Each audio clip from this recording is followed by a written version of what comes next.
Barbara Coombs Lee began her medical career as a candy striper at St. Joseph Hospital in Joliet, Illinois.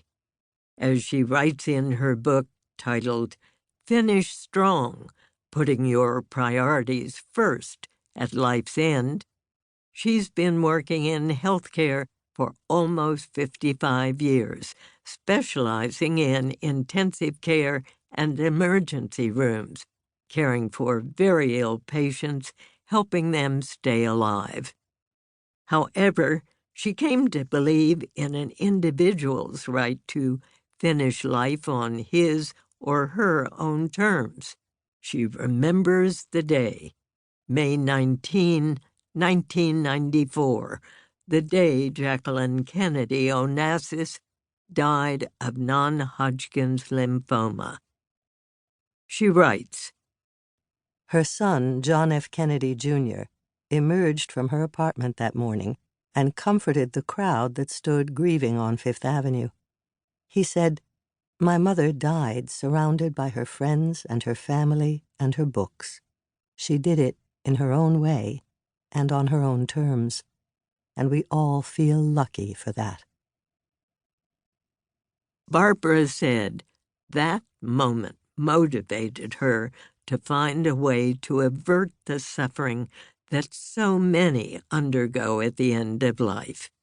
She became a public advocate, gaining admission to the Oregon State Bar and ultimately joining the staff of the Oregon Senate Healthcare and Bioethics Committee. In 1994, the year of her conversion, she became one of the 3 chief petitioners who filed the Oregon Death with Dignity Act as a citizens' initiative.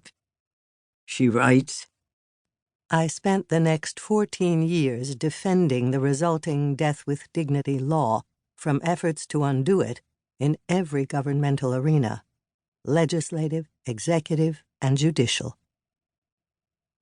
Oregon's law had been embattled until 2006, when the U.S. Supreme Court finally ruled that states have the authority to adopt medical aid in dying as part of the legitimate practice of medicine. On February 12, 2019, I interviewed Barbara for my podcast, On My Mind. I began by asking her about the lesson she had learned from caring for people who had not died well, who had unwanted treatments and been kept alive against their wishes. Barbara responded, The technology that medicine wields, and of which we are so proud, is not necessarily in an individual's best interest. Only individuals can review their lives, their beliefs, their values, and decide what is best for them. It took many more years and many more bedside experiences in intensive care units, emergency rooms, nursing homes, etc., before I had what you might call a broader understanding of people's end-of-life journey.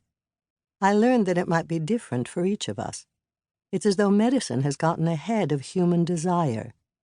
There are so many ways to keep us alive, and yet the incredibly sophisticated means of keeping people alive don't always take into account what people themselves want. Barbara calls dying in America a terrible mess. She says, We torture people with treatments that are futile and enormously burdensome, robbing them of the precious quality of their remaining days, robbing them of the time they would otherwise want to devote to the priorities of their lives, the legacy of memories they would like to leave their loved ones. We concentrate on extending the absolute duration of life, irrespective of how dismal and degraded and burdensome the quality of that life might be. Something like 30 to 40% of people have an ICU admission in the last 30 days of life. 9 out of 10 people with dementia, profound dementia, have some sort of invasive procedure. In the last month of life, We are replacing humanity with technology. Tell the story of Maria, an 82-year-old who has do not resuscitate or DNR orders. What happened to her? She had her advance directive. She made sure everyone had the directive and knew she did not want to have any resuscitation efforts applied when she was admitted to the hospital emergency room for some abdominal pain. She had done what we're supposed to do, and she did it in spades. She wanted to make sure that everyone in the hospital knew about her request, and that if some calamity happened during her hospitalization, she would not have to undergo resuscitation efforts. And then, one night, very peacefully, her heart stopped, and her advance directive was just ignored. She was given CPR entirely against the likelihood that she would be revived. She was revived and taken to the ICU, and her son and grandson were told what had happened to her. And they visited her in the ICU, and she was devastated. She was alert. She was angry. She couldn't speak because there were tubes in her mouth and down her throat, but she knew she had been violated.